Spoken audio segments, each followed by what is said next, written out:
Selamat datang di GBI Bukit Sian. Sebelum beribadah, mari simak beberapa informasi berikut ini. Datanglah bersama keluarga dan orang terkasih. Rasakan lawatan kasih dan kuasa Tuhan dalam ibadah dan pertemuan-pertemuan di GBI Bukit Sian. Ibadah Raya Minggu pada setiap hari Minggu. Pukul 7 pagi di Main Hall GBI Bukit Sian. Ibadah Kids, ibadah anak. Pada setiap hari Minggu, pukul 7.30 pagi. Di Upper Room GBI Bukit Sian. Bersamaan dengan ibadah Raya Minggu.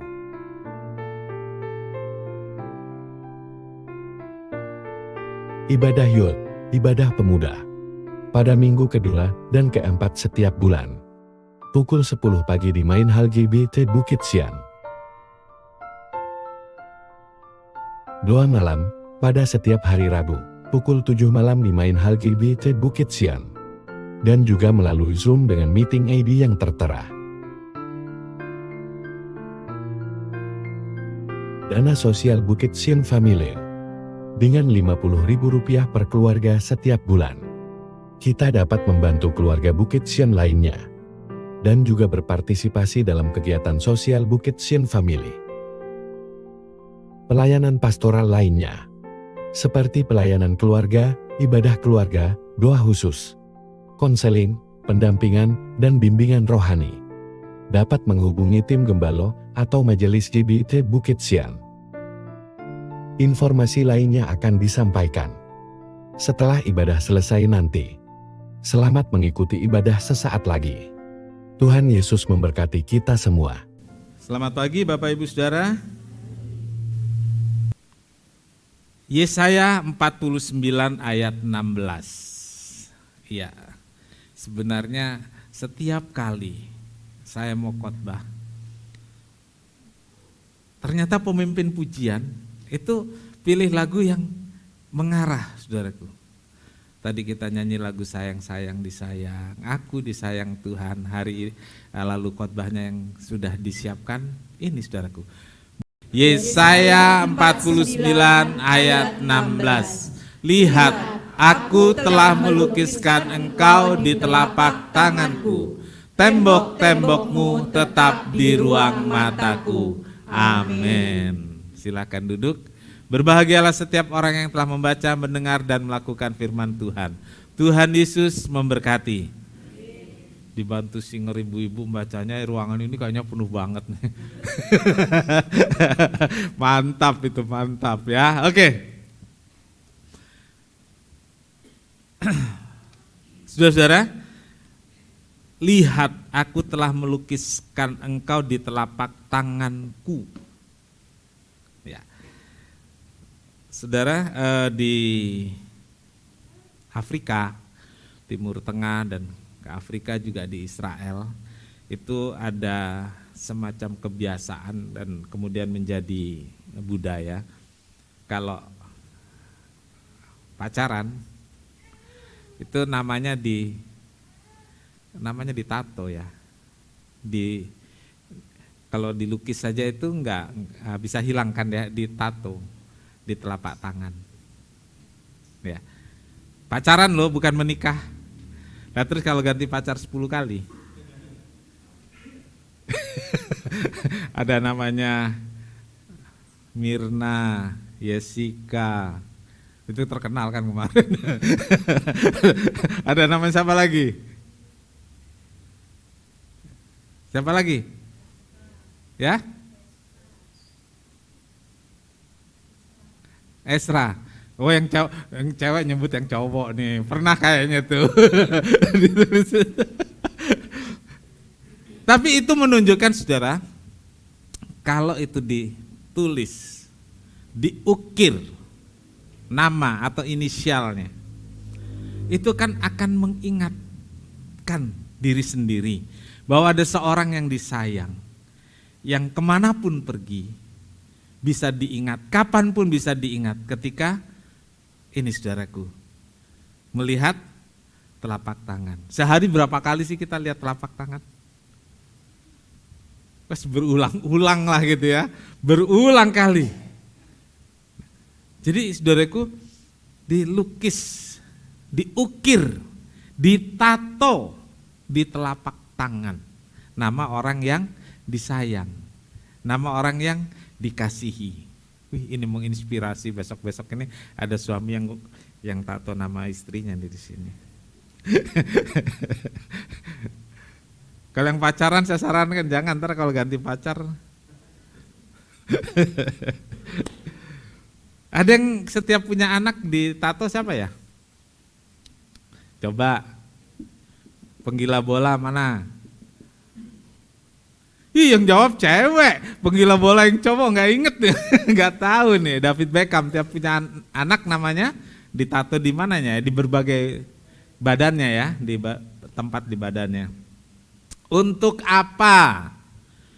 Saudaraku, supaya selalu ingat ada seorang yang disayang, apalagi di telapak tangan. Nah, Tuhan Allah, saudaraku, mengatakan, aku telah melukis engkau di telapak tanganku. Saudaraku, ini bukan hal yang sederhana, saudaraku. Kita belum, yang pernah tato mungkin ada 1-2 orang di sini. Katanya sakit nggak Priyo? Nggak apa-apa. Ya, sakit ya. Kenapa mau? Ada kebanggaan gitu, dengan tato yang dibuat.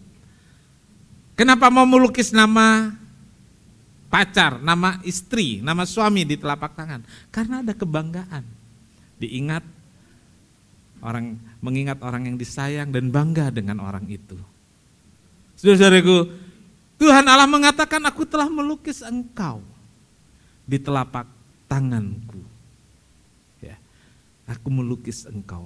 Saudaraku, dalam sejarah penciptaan manusia, Alkitab menyebutkan bahwa manusia diciptakan dibentuk dari debu tanah. Betul? Ya, dari debu tanah. Dan kalau dalam upacara pemakaman, sebelum peti itu ditutup dengan tanah, pendeta akan berkata, dari tanah, dari debu, kembali kepada debu, kepada tanah. Tetapi roh kembali kepada Allah yang menciptakan. Nah, setelah manusia itu dibentuk seperti yang direncanakan oleh Allah, kemudian dihembuskan nafas dalam hidungnya. Dan kemudian terciptalah manusia menjadi makhluk yang hidup dari debu tanah dan diberi nafas oleh Allah. Ya, nanti saudara pulang jangan coba-coba meniupkan nafas saudara ke boneka, nggak akan pernah jadi, saudara. Proses penciptaan manusia yang dibentuk dari debu tanah tentunya dilakukan dengan menggunakan tangan, ya, handmade, ya, menggunakan tangan sendiri. Nggak ada mesin waktu itu. Lalu dihembuskan nafas. Jadi dengan tangan Allah, lalu dihembuskan nafas. Hembusan nafas Allah ini diartikan sebagai roh, diartikan sebagai firman. Saudaraku, ciptaan lainnya tidak dibentuk oleh Allah. Allah nggak kerjakan dengan tangannya, tidak. Bagaimana Allah menciptakan ciptaan yang lain? Dengan berfirman. Ngomong saja dengan berfirman. Maka semuanya jadi. Ya. Tuhan berfirman, ada tumbuhan. Tuhan berfirman, ada binatang-binatang. Tapi giliran menciptakan manusia, saudaraku, Allah membentuknya dari debu tanah dan menghembuskan nafas ke dalam hidungnya. Nah, saudaraku, Allah mengerjakan dengan tangannya sendiri, diberi hembusan nafas. Itu sebabnya manusia itu dikatakan sebagai segambar dengan Allah, serupa, sama dengan Allah. Kejadian 1 ayat 27, maka Allah menciptakan manusia itu menurut gambarnya. Menurut gambar Allah diciptakannya dia laki-laki dan perempuan diciptakannya. Karena manusia diciptakan dengan menggunakan tangan Allah dan firman Allah, manusia diberi kedudukan khusus, saudaraku, diberi tempat khusus, yaitu untuk mencerminkan sifat Allah, untuk menunjukkan kepada dunia ini karakternya Allah. Pembacaan ayat ini mengatakan bahwa orang Israel yang juga diartikan saudara dan saya sebagai umat Allah dilukiskan pada telapak tangan Allah. Bukan namanya saja, tetapi seluruh diri, seluruh kehidupan saudara dan saya terlukis di telapak tangan Tuhan. Amin. Paling kalau kita tulis nama panjang, inisial saja, Tuhan enggak, ya, wajah kita, hidup kita ada di telapak tangannya Tuhan. Apa artinya bagi kita, saudaraku? Yang pertama, Allah Sang Pencipta bertanggung jawab atas ciptaannya. Apa, saudaraku? Allah Sang Pencipta bertanggung jawab. Garis bawahi ini, saudaraku.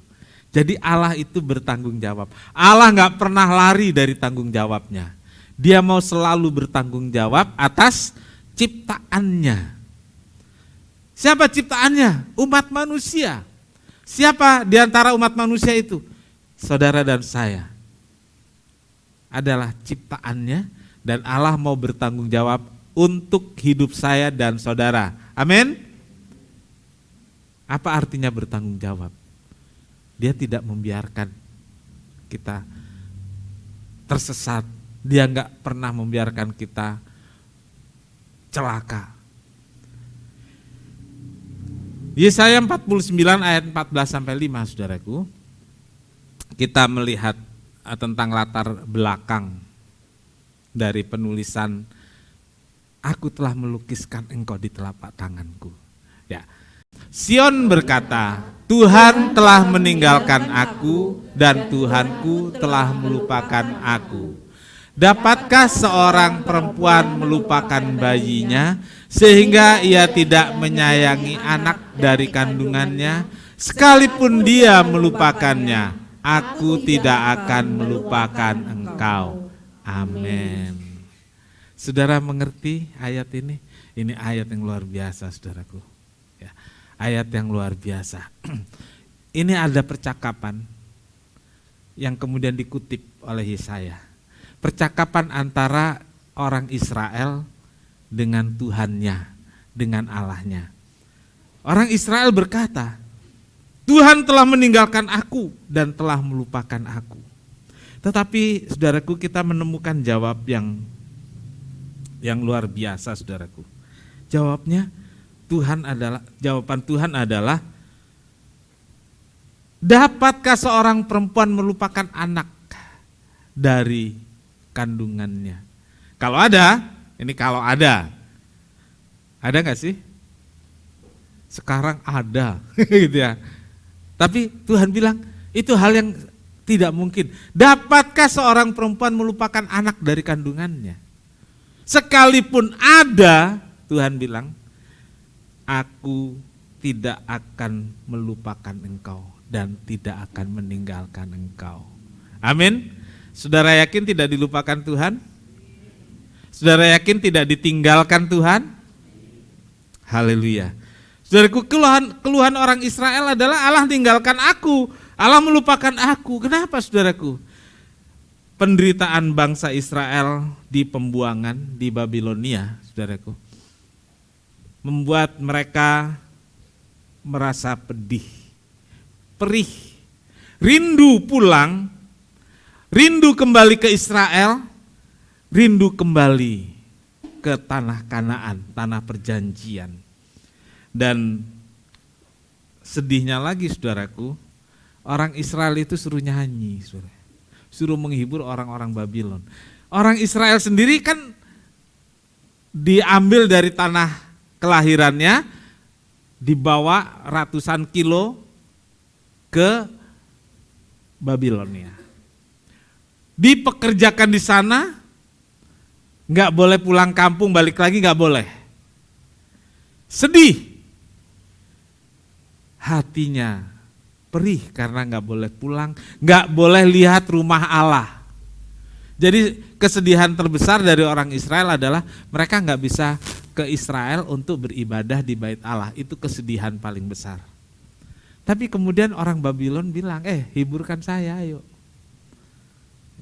Kamu hibur saya, kamu nyanyi. Hiburkan saya. Saudaraku, sendirinya sedih tapi suruh menghibur, tambah pedih hatinya. Sampai satu kali mereka berada di tepi sungai Babel, kumpul sama-sama, terus mereka mengatakan bahwa di tepi sungai Babylon kami menangis. Dan saudara ingat lagu By the River of Babylon? Langsung ada yang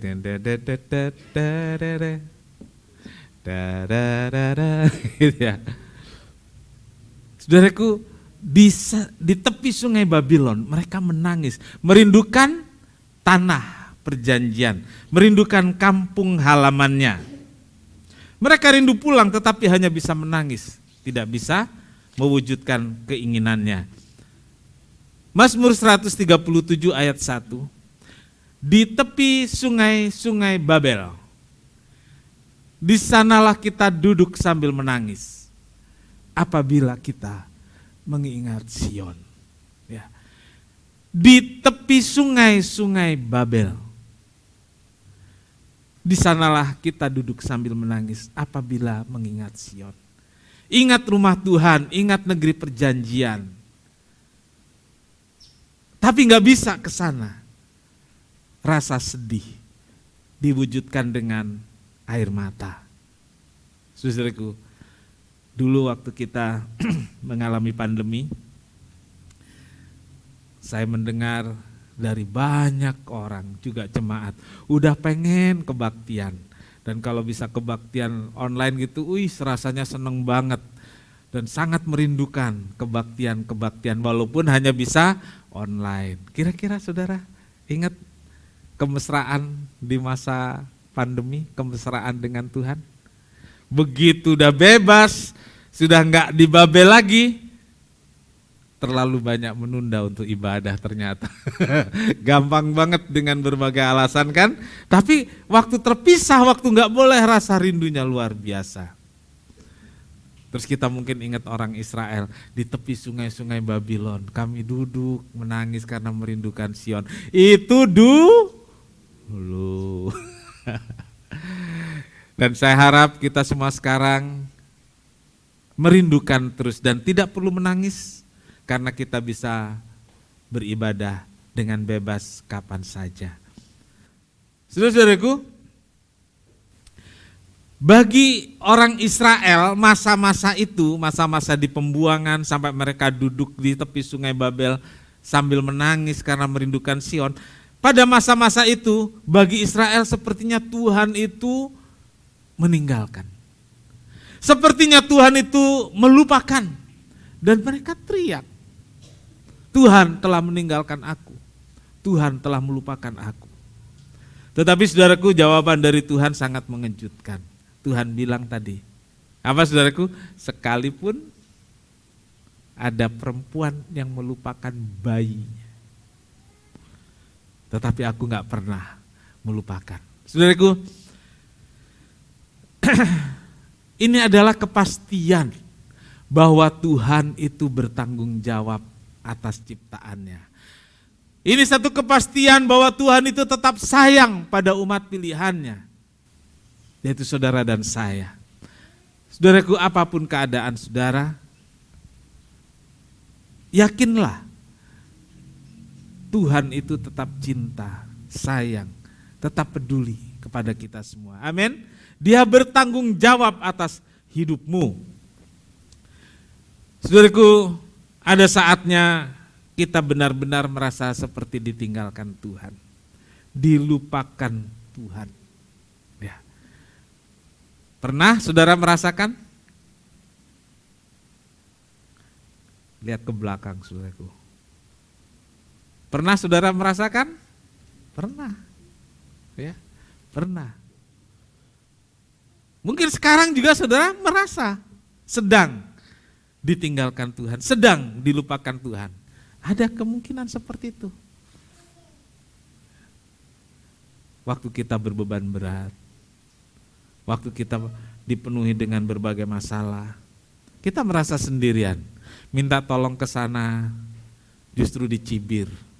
Ada saudara yang bisa nolong, datang ke sana, malah kita direndahkan. Betul? Jangankan Tuhan, manusia saja tinggalkan saya, nggak peduli saya. Bisa kita merasa seperti itu dan pernah setiap kita merasakan seperti itu. Tetapi ingatlah saudaraku, Tuhan yang membentuk kita, tangan Tuhan yang menciptakan kita, Dia tidak pernah meninggalkan kita semua. Tangan Allah yang membentuk saudara dan saya. Tangan Allah yang menciptakan saudara dan saya. Tangan itu juga bertanggung jawab atas kita sebagai ciptaannya. Amin. Yohanes 14 ayat 18. Aku tidak akan meninggalkan kamu sebagai yatim piatu. Aku datang kembali kepadamu. Ya. Saudaraku, saya ledekin Pak Farid. Ya, Pak Farid sekarang yatim piatu. Istrinya nggak terima. Saya udah yatim piatu dari dulu. Gitu. Padahal yang ngomong juga yatim piatu ya kan. Terus saya baca di sosmed ada namanya yatim piatu pasif, saudaraku. Terus saya dengar ada anak-anak ngomong gitu juga, yatim pasif, piatu pasif. Apa lagi ini ya? Jadi punya orang tua seperti nggak punya orang tua, itu yatim piatu pasif katanya. Ya ampun, kasihan orang tuanya itu nggak diakui itu. Jadi saudaraku, keadaan sulit, keadaan berat yang dialami, biasanya itu dialami, ini dulu ya, dia dialami oleh anak-anak yang sudah nggak ada orang tuanya, nggak punya masa depan, nggak punya orang yang bisa membantu dan menolong, nggak ada yang menyayangi, nggak ada yang mengasihi. Itu yatim piatu pada masa lalu, saudaraku.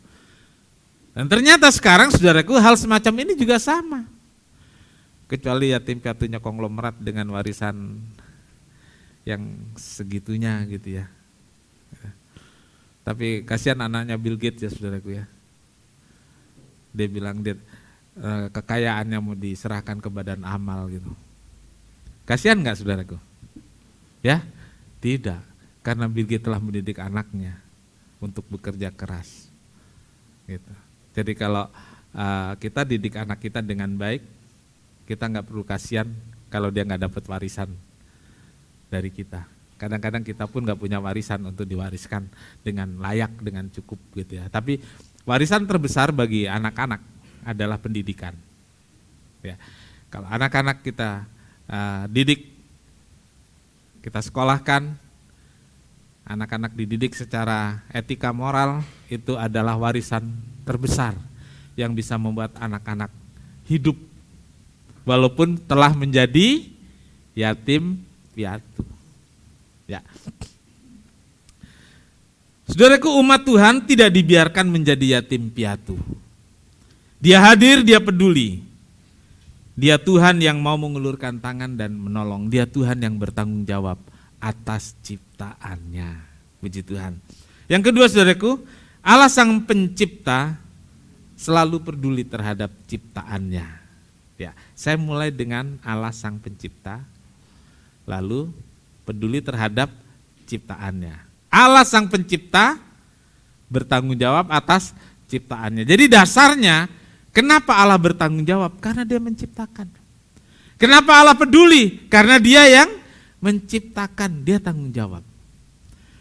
Tuhan, Dia bertanggung jawab atas hidup kita, Dia peduli, Dia nggak mau biarkan kita jadi jelek, Dia nggak mau biarkan kita jadi nggak baik. Dia peduli, Dia rawat kita, Dia perhatikan kita.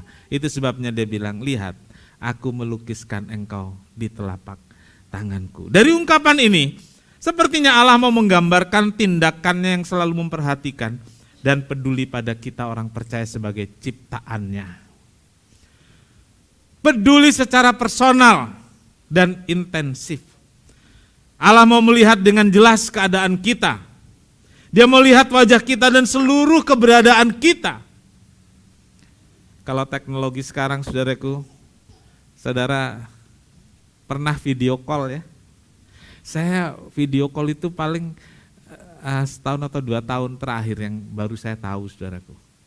Jadi saya nggak pernah. Oh, ternyata video call itu bisa lihat wajahnya, bisa lihat lagi ngapa-ngapain gitu ya. Kira-kira saudaraku ketika Tuhan lihat ini, cuman kita nggak bisa lihat wajahnya Tuhan ya. Jadi Tuhan lihat, oh ini si Amir sedang gini-gini, kasihan dia ya, kan ada di telapak tangannya. Ya, begitu dia lihat, perlu ditolong, dia langsung tolong. Ini kepedulian Allah. Ya, Dia bisa lihat wajah kita. Saudaraku, kalau lihat wajah di video call, saudara bisa tahu nggak kalau orang itu sedang sedih atau sedang gembira? Bisa tahu? Kalau suara kadang bisa dibuat-buat ya, tapi kalau video call dengan wajah nggak bisa, saudaraku ya, nggak bisa. Saudara bisa tahu. Saudaraku, Tuhan melihat kita, Tuhan memperhatikan kita, Tuhan memperdulikan kita. Ketika Dia ingat ada anaknya yang memerlukan pertolongan, Dia segera menolong kita. Seringkali kita menghadapi permasalahan hidup yang berkaitan dengan rasa khawatir tentang berbagai hal yang menurut penelitian sebenarnya 80% dari yang kita khawatirkan itu enggak terjadi. Ya. Seringkali kita menutupi rasa khawatir dengan berkata-kata iman. Ya. Dan ternyata saudaraku, orang yang paling sering ngomong perkataan iman, perkatakan iman, itu orang yang besar khawatirnya. Bukan saya nggak suka dengan kata-kata iman, saudaraku. Retorika iman, bukan nggak suka. Tapi ternyata orang yang paling sering memperkatakan itu sebab didorong oleh kekhawatiran diri sendiri. Gitu. Nah, lalu di mana nilai spiritualitas kita sebagai orang Kristen? Apakah dari kata-kata iman itu? Bukan. Retorika iman? Bukan. Spiritualitas kita ditentukan oleh sejauh mana saudara dan saya menempatkan seluruh kekhawatiran dan pergumulan hidup dan kegelisahan kita dalam penyerahan diri ke dalam tangan Tuhan. Yang artinya kita ngerti Allah itu peduli. Lalu kita serahkan semuanya kepada Tuhan. Serahkan rasa khawatir nggak naik kelas tadi. Serahkan rasa khawatir bulan depan bagaimana cara mengangsur rumah karena ternyata perusahaan goyah. Kan ada seperti itu ya. Jadi saudaraku, yang begitu itu kita serahkan pada Tuhan. Kita nggak usah lah bilang, tapi dengan iman saya yakin kok Allah begini-begini. Nah kalau yang ngomong gitu, saya kasih tahu, ternyata dia sangat khawatir. Khawatir tidak selesai dengan kata-kata seperti itu. Khawatir itu selesai ketika kita datang pada Tuhan yang peduli, kepada Tuhan Sang Pencipta, kepada Tuhan yang selalu bertanggung jawab atas hidup kita. Dalam khotbah di bukit, saudaraku, ketika Yesus sedang berbicara tentang rasa khawatir, Yesus tidak membahas dengan pendekatan psikologi, tidak. Dan Yesus tidak membahas dengan pendekatan ekonomi, tidak. Yesus tidak mengajari murid-muridnya untuk bagaimana cara berdagang. Yesus tidak mengajari murid-muridnya bagaimana menghadapi tahun depan dengan membeli emas karena tahun depan akan naik, katanya kan gitu ya. Tuhan Yesus tidak ngajarin kita beli kapal atau pancing untuk ke laut karena tahun depan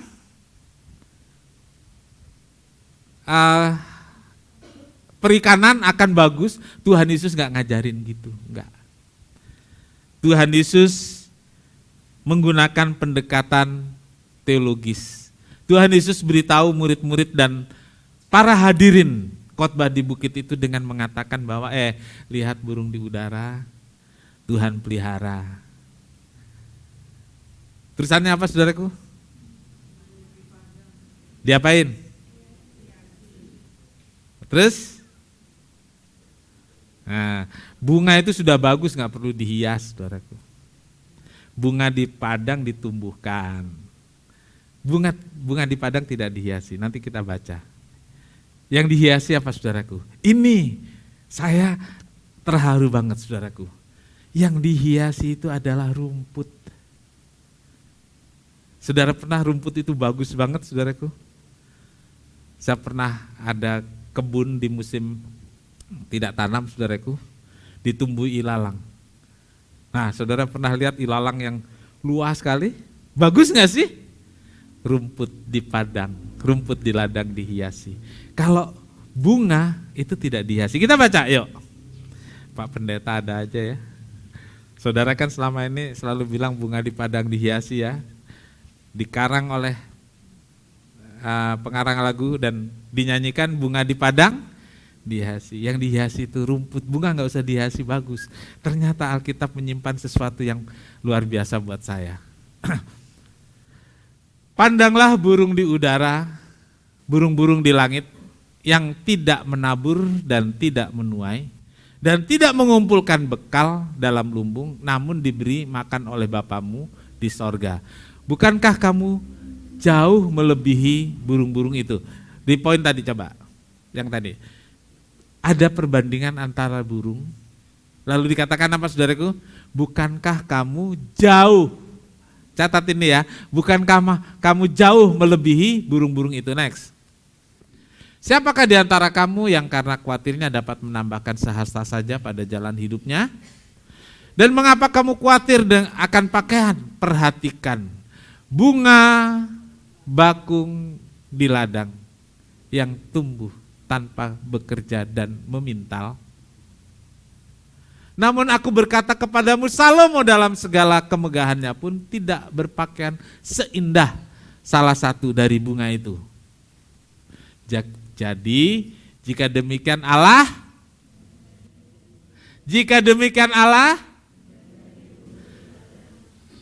dandan itu apa, saudara? Hias. Jadi jika demikian Allah mendandani rumput di ladang yang hari ini ada dan besok dibuang ke dalam api, tidakkah Ia akan terlebih lagi mendandani kamu? Hai orang-orang yang kurang percaya, kamu melebihi. Nah, tadi ya, di sini dikatakan lagi terlebih lagi Ia mendandani. Saudara-saudaraku, perhatikan semua kata kerja dalam ayat ini. Ya, perhatikan kata kerja dalam ayat-ayat ini. Allah memberi makan. Ya, ini kata kerjanya. Allah memberi makan. Lalu untuk bunga bakung Allah menumbuhkan. Ya. Allah menumbuhkan. Lalu untuk rumput apa, saudaraku? Allah mendandani. Oke? Kalimat-kalimat tersebut pada prinsipnya menunjukkan pada tangan Allah yang mencipta, tangan Allah yang memelihara, tangan Allah yang peduli pada ciptaannya termasuk pada manusia. Penekanannya adalah martabat manusia, martabat saya dan saudara melebihi semua ciptaan lainnya. Kembali tadi yang lain cuma ngomong dengan firman, semua jadi. Manusia dibentuk dari debu tanah, dihembuskan nafas. Jadi saudaraku, manusia martabatnya melebihi semua ciptaan yang lain. Seperti hewan ataupun tumbuhan. Berapa kali Yesus berkata, bukankah kamu jauh melebihi? Artinya Allah senantiasa memberi perhatian dan kepedulian secara khusus pada saudara dan saya yang adalah bukan sekedar ciptaannya, tapi anak-anak yang disayangi oleh Tuhan. Amin. Ya, Allah peduli, Allah perhatian, Allah memberi perhatian khusus pada saudara dan saya, sebab kita manusia melebihi dari semua ciptaan lainnya. Kata-kata tadi yang saya minta saudara garis bawahi, bukankah kamu jauh melebihi dari apa? Burung. Ya. Bukankah kamu jauh melebihi dari bunga bakung? Bukankah kamu jauh melebihi dari rumput? Yang ketiganya ini Tuhan pelihara. Karena mereka ciptaan Tuhan. Terlebih lagi kita, saudara dan saya, ciptaan yang melebihi ketiga hal yang disebutkan tadi. Pastilah Tuhan menaruh perhatian secara khusus pada saudara dan saya. Amin. Ketiga, Allah Sang Pencipta melindungi ciptaannya yang seringkali tidak berdaya. Allah Sang Pencipta melindungi ciptaannya yang banyak kali tidak berdaya. Betul? Ya, saya mengatakan ciptaannya, umatnya yang seringkali tidak berdaya. Saya tidak minta saudara mengatakan amin, tapi saya hanya bertanya, betulkah demikian? Betul apa betul? Kan begitu ya, kita sering tidak berdaya. Yesaya 49 ayat 2-8, Ia telah membuat mulutku sebagai pedang yang tajam dan membuat aku berlindung dalam naungan tangannya. Ia telah membuat aku menjadi anak panah yang runcing dan menyembunyikan aku dalam tabung panahnya. Ayat 8, beginilah firman Tuhan, pada waktu aku berkenan, aku akan menjawab engkau. Pada hari aku menyelamatkan, aku akan menolong engkau. Aku telah membentuk engkau dan memberi engkau menjadi perjanjian bagi umat manusia untuk membangun bumi kembali dan untuk membagi-bagikan tanah pusaka yang sudah sunyi senyap. Saudara-saudaraku,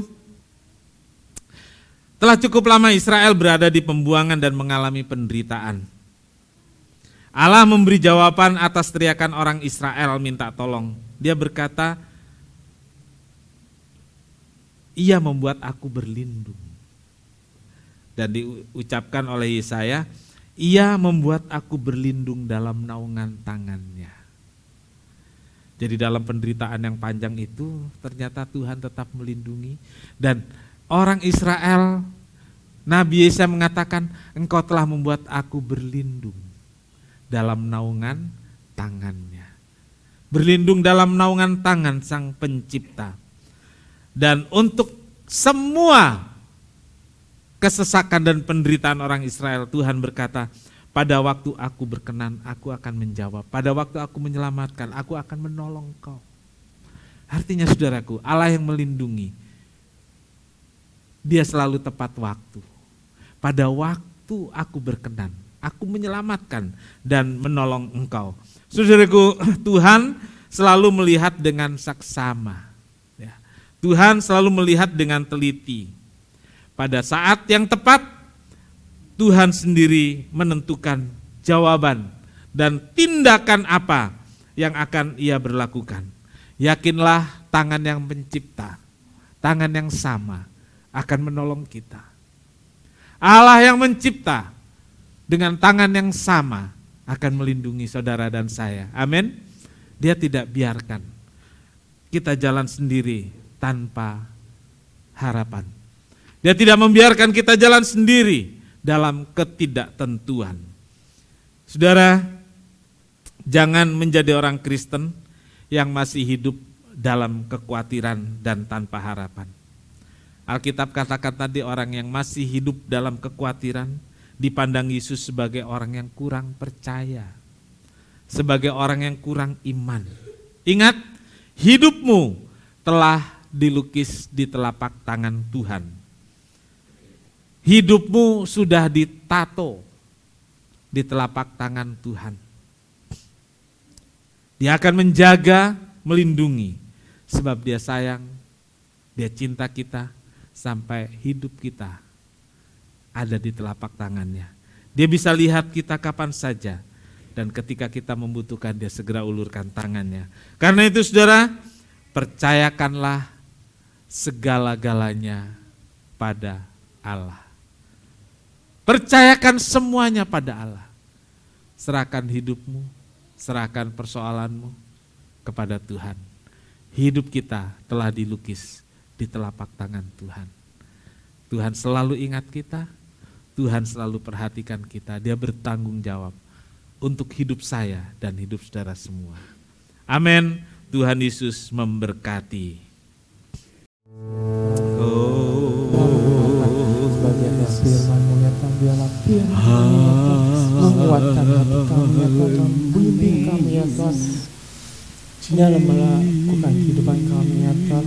Kau tahu ya Tuhan, Kau selalu menyertai kami ya Tuhan, menyediakan segala sesuatu yang baik bagi kami ya Tuhan. Kau telah tidak akan meninggalkan kami sendirian Tuhan, bagi kami ya Tuhan, kehidupan bagi kami ya Tuhan. Kami berdoa juga ya Tuhan, anak-anakku yang ya Tuhan sudah sakit ya Tuhan, biar Kau jamah Kau pulihkan masing-masing anakku ya Tuhan, sedang beri kesembuhan ya Tuhan, yang sedang berkesusahan ya Tuhan, beri kelegaan ya Tuhan, jalan keluar ya Tuhan bagimu ya Tuhan. Kau telah menyediakan segala sesuatunya dengan baik ya Tuhan.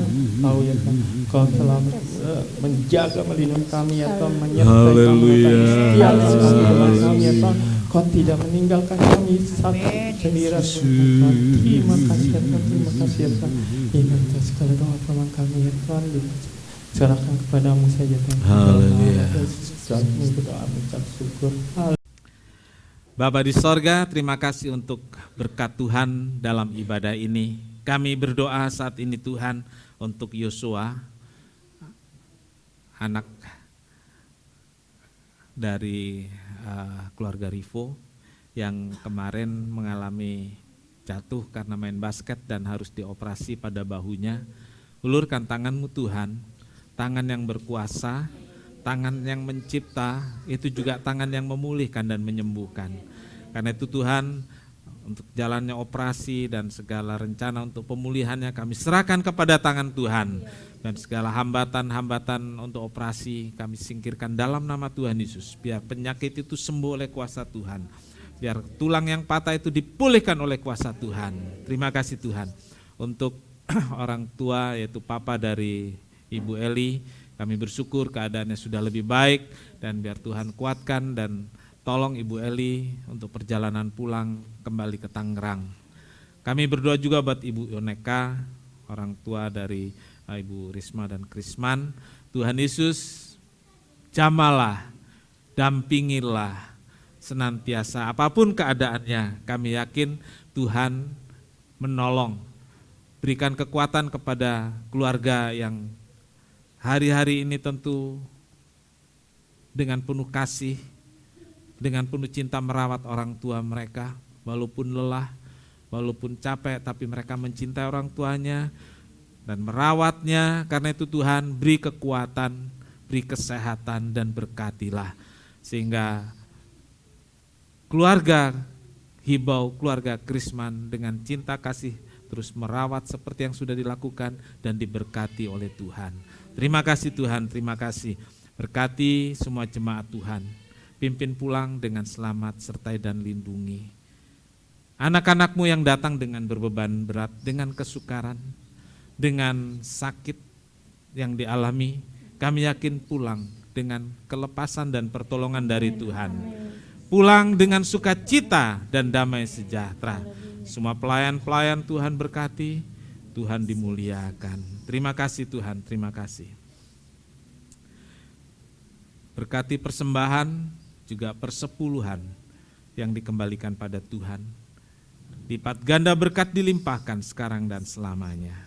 Tuhan memberkati engkau dan melindungi engkau. Tuhan menyinari engkau dengan wajahnya dan memberi engkau kasih karunia. Tuhan menghadapkan wajahnya kepadamu dan memberi engkau damai sejahtera. Saudara yang kekasih, terimalah berkat dan damai sejahtera dari Allah Bapa, kasih karunia dari Tuhan Yesus serta persekutuan Roh Kudus, serta kita semua sekarang sampai selamanya. Ini doa kami ya Tuhan, kami alaskan di dalam satu nama, yaitu di dalam nama Tuhan Yesus Kristus, Juru Selamat dan Penebus kami berdoa. Bapa kami yang di sorga, dikuduskanlah namamu, datanglah kerajaan-Mu, di bumi kehendak-Mu di bumi seperti di surga. Berikanlah kami pada hari ini makanan kami yang secukupnya, dan ampunilah kami akan kesalahan kami, seperti kami juga mengampuni orang yang bersalah pada kami. Dan janganlah membawa kami ke dalam pencobaan, tetapi lepaskanlah kami daripada yang jahat. Karena Engkaulah yang punya kerajaan dan kuasa dan kemuliaan sampai selama-lamanya. Amin. Bapa